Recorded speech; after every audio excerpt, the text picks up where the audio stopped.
कि गुरु से कर ले मेल गंवारा, क्या सोचत बारंबारा। कि गुरु से मेल कर लीजिए,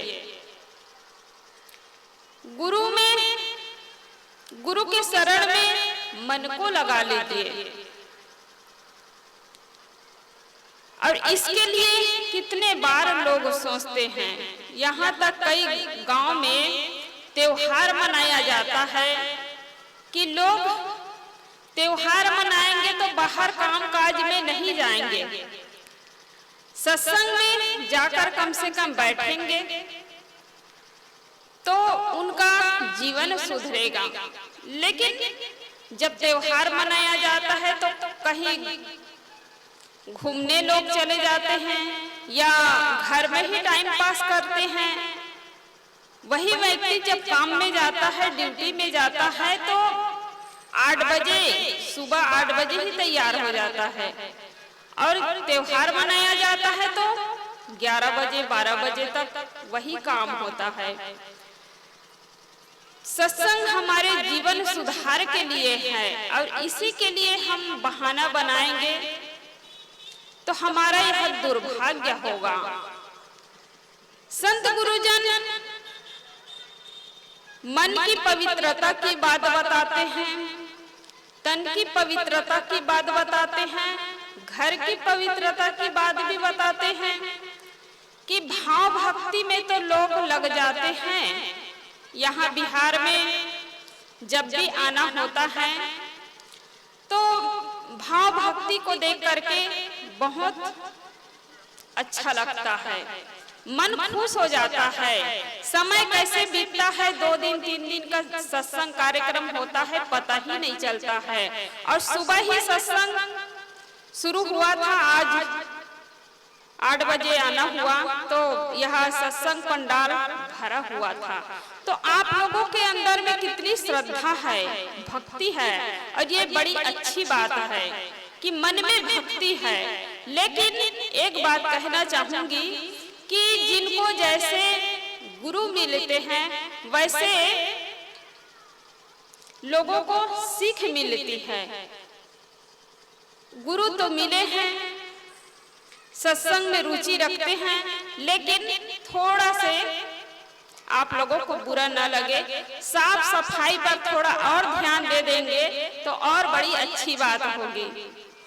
हमारी माताओं के हाथ में है कि घर को कैसे व्यवस्थित रखना है, घर को कैसे सजाना है, तन को कैसे सजाना है, ये तो सबको मालूम है। छोटे छोटे बच्चों को भी देख लीजिए, बढ़िया लिपस्टिक लगाती है, क्रीम पाउडर लगाती है, सज धज के निकलती है। तो तन को सजाना तो सब लोग जानते हैं, छोटे छोटे बच्चे लोग भी जानते हैं, घर की सफाई भी जानते हैं, लेकिन ये शुद्धता नहीं जान पाते हैं कि शुद्ध कैसे किया जाता है। ये सफाई तो बाहरी रूप से देखने को आपको मिलेगा, लेकिन शुद्ध नहीं हो पाता है। और इसी कारण है कि आप लोग बड़े प्रेम से भोजन खिलाना चाहते हैं संतों को, तो आपके हाथ से कोई संत पानी पीना नहीं चाहते हैं, कोई भोजन करना नहीं चाहते हैं।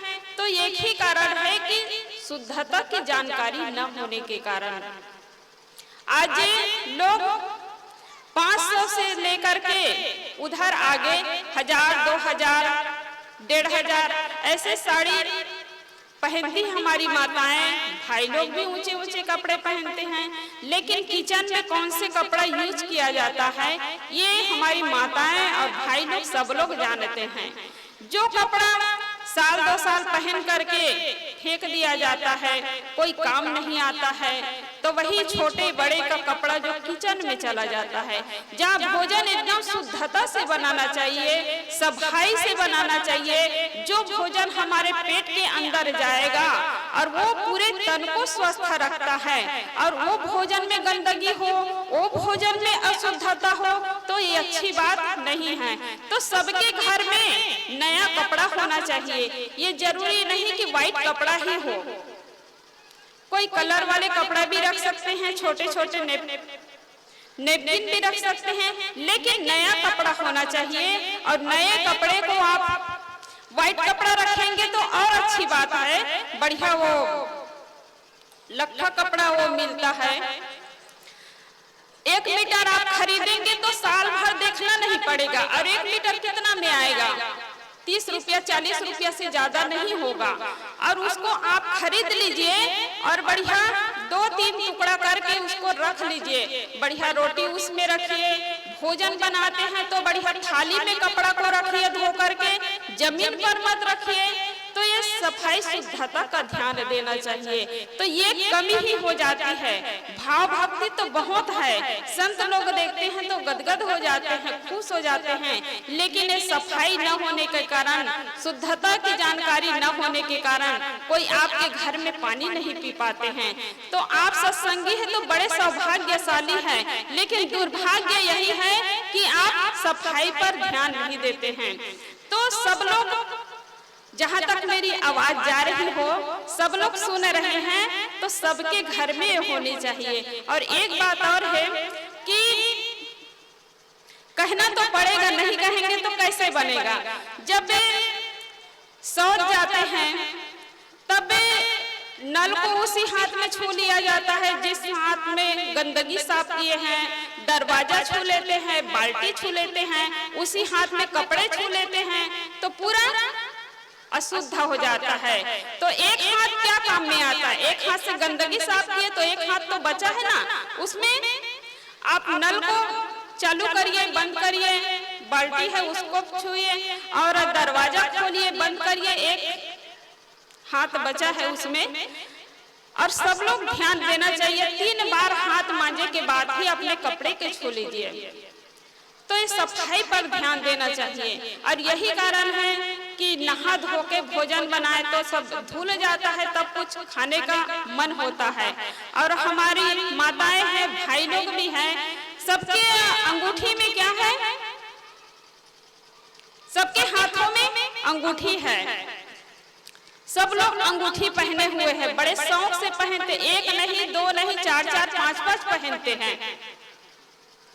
और लेकिन अंगूठी तो पहने हैं, जब काम करते हैं तो पूरी गंदगी उसी अंगूठी के अंदर। और जब भोजन बनाते हैं तब चावल धोते हैं तो पूरी गंदगी उसी में साफ हो जाती है, आटा गूंथते हैं तो पूरी गंदगी उसी में साफ हो जाती है। और फिर उसी को आप बड़े प्यार से भोजन बनाते हैं और फिर घर परिवार को, संतों को खिलाते हैं। तो कहीं शादी में या कहीं जा रहे हो घूमने के लिए, तीर्थ यात्रा, जहाँ काम करना नहीं पड़ता है, वहाँ पर आप पहन लीजिए, घर में रखिए। ऐसा बात नहीं कि आप मत रखिए, पहनिए, लेकिन कब पहनना चाहिए, कैसे पहनना चाहिए, इसकी जानकारी होनी चाहिए। तो बढ़िया कान में पहन लीजिए, नाक में पहन लीजिए और हाथ पैर में, लेकिन अपने उंगलियों को पूरा साफ रखिए, बढ़िया साबुन से धोए तो पूरा साफ ही हो जाए। सब लोग सुन रहे हैं ना कि बुरा तो नहीं लग रहा है? किनको किनको बुरा लग रहा है? हाथ उठाइए। किसी को नहीं लग रहा है, मैंने सब लोग खुश है इस बात से। तो सफाई पर बिल्कुल ध्यान देना चाहिए, तब हमारा यहाँ सत्संग सुनना सार्थक हो जाएगा। सत्संग सुनते हैं तब जब बारिश होती है तो पानी कहाँ पर ठहरता है? जहाँ पर गड्ढा होता है और ऊपरी भाग है वहाँ पानी ढल जाता है, रुकता नहीं है। ऐसे ही जब सत्संग की बारिश हो रही है, ज्ञान की बारिश हो रही है, तो उसी के हृदय में ठहरेगा जिनका मन सत्संग।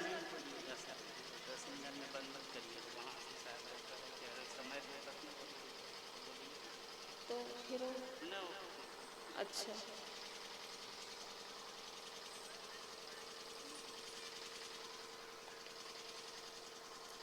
तो मैं कह रही थी कि सफाई पर ध्यान दीजिए,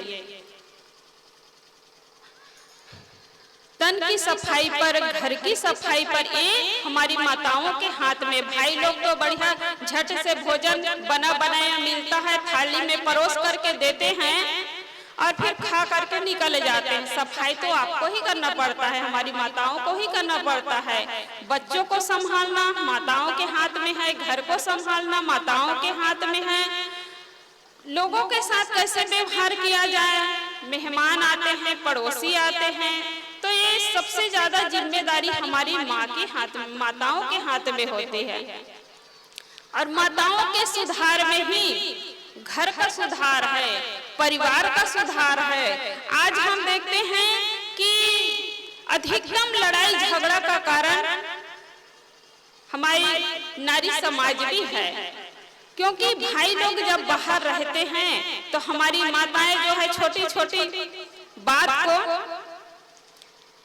इकट्ठा करके रखती है, संग्रह करके रखती है ना, कि बढ़िया पति देव आते हैं और बढ़िया भोजन खिलाते हैं, दाल सब्जी रोटी और आधी थाली भात कहना चाहिए, और उसी के साथ 100 बात न्यूज 24 चालू हो जाता है। जैसे ही शाम हो भोजन इधर परस दिया जाता है और फिर उधर पूरे घर के टेंशन। तो पति के लिए प्यार है तो आप चैन से भोजन करने दीजिए, चैन से सोने दीजिए। आपको दिन भर कमा करके लाते हैं, घर के सारी जिम्मेदारी, घर का भार उठाता है, लेकिन इस बात को नहीं समझ पाते हैं।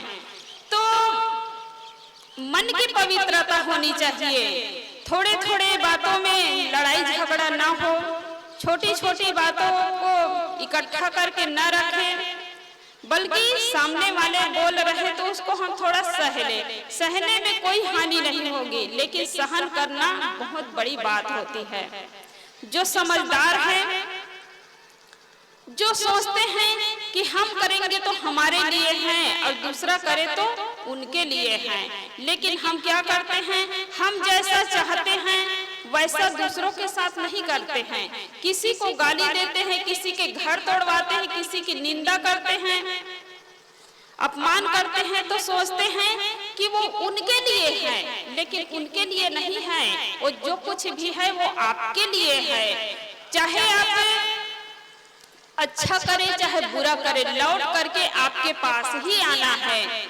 आप आदर चाहते हैं, सम्मान चाहते हैं, प्यार चाहते हैं, तो वैसा दूसरों को दीजिए। और देना यदि सीख जाएंगे तो वो अपने आप मिल जाता है। लेने की चाह रखने की जरूरत नहीं है, वो मिलेगा ही।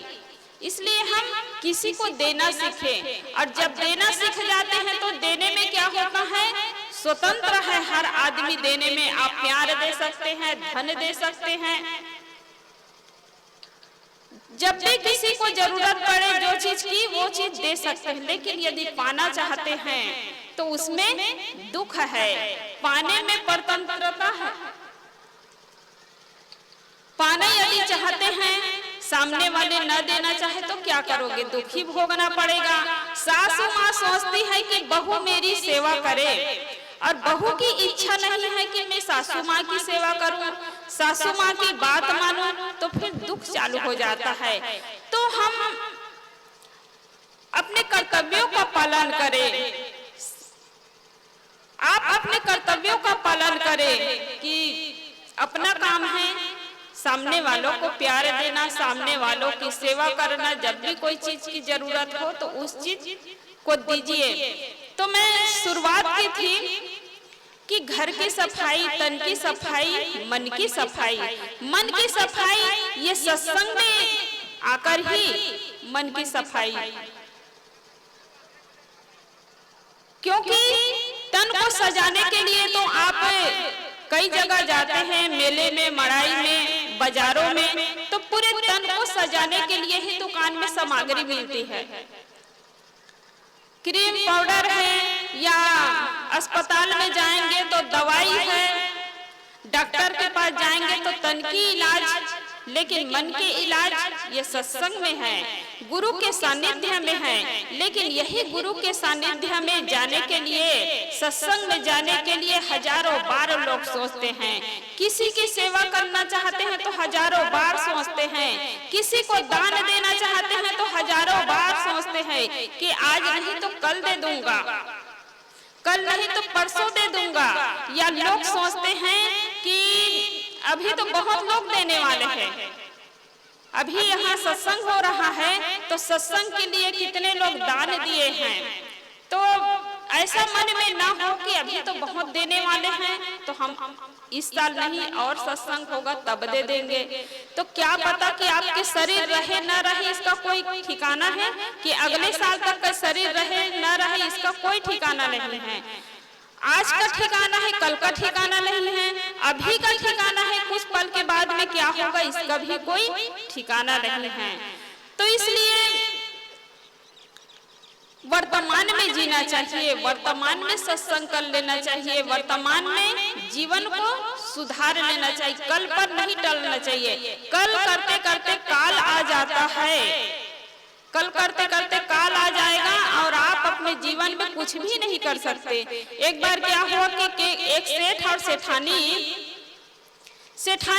बड़े सत्संगी, सत्संग कहीं पर भी होता था तो चली जाती थी, बहाना नहीं करती थी, पूरे घर के काम काज को छोड़कर भी चली जाती थी। कहीं सुबह सत्संग हो सुबह ही पहुंच जाती थी, रात में सत्संग हो तो रात में पहुंच जाती थी। लेकिन सेठ जी हो है वो कभी सत्संग में नहीं जाते थे, बहाना करते रहते थे कि सेठ जी को कहती थी सेठानी कि सत्संग कर लेना चाहिए, जीवन का कोई ठिकाना नहीं। तो सेठ जी क्या कहते थे, आज अमुक काम है ना, अमुक जगह मुझे जाना है तो कल मैं सत्संग कर लूंगा। ऐसे करते करते क्या होता, एक दिन बीमार पड़ गया और बीमार पड़ा तो डॉक्टर बुलाती, बेचारी सेठानी क्या करे, पत्नी है उसका तो कर्तव्य है कि सेठ बीमार पड़ा है तो डॉक्टर बुलवाती है।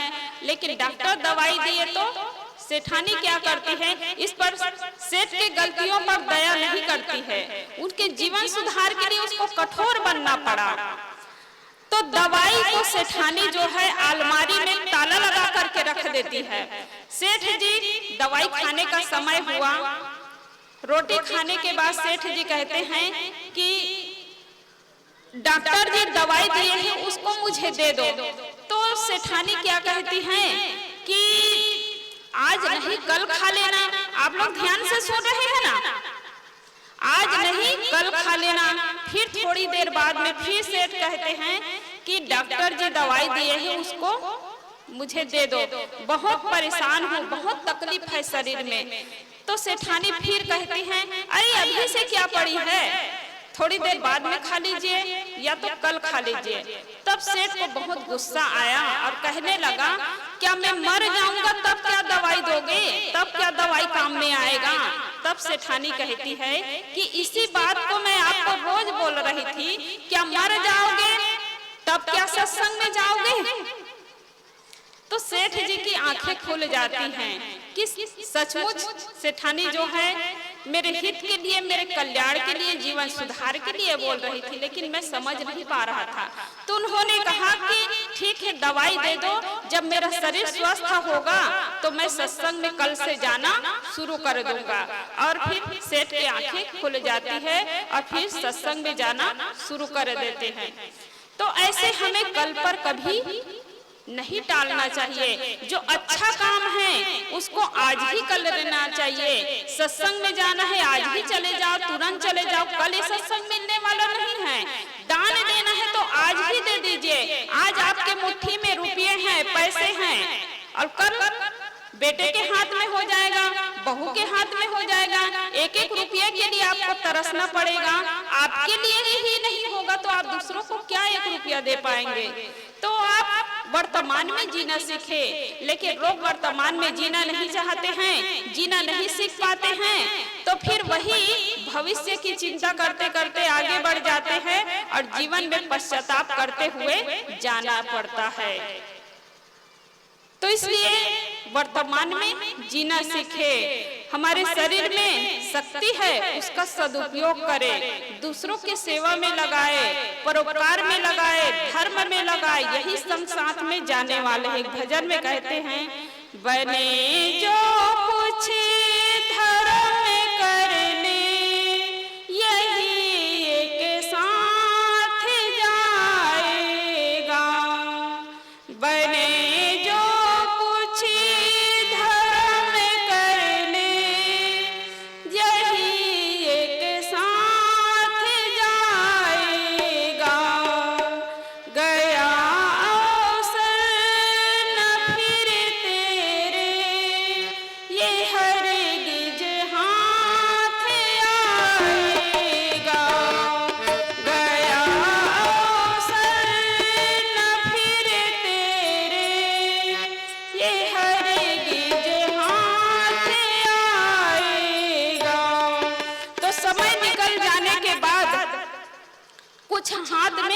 आने वाला नहीं है। इसलिए हमारे पास जो कुछ भी है वर्तमान में हम जीना सीखें, संतुष्टि मन में हो।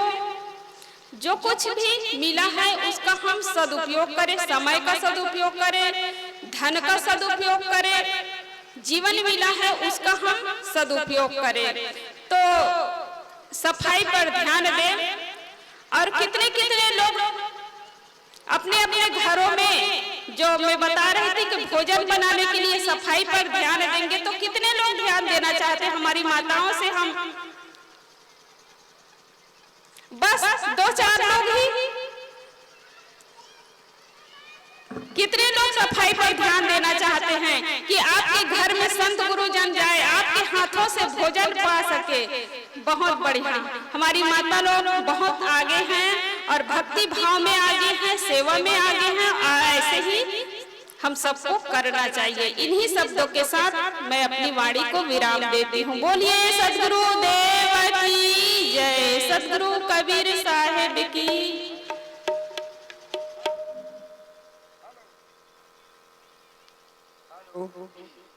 हेलो।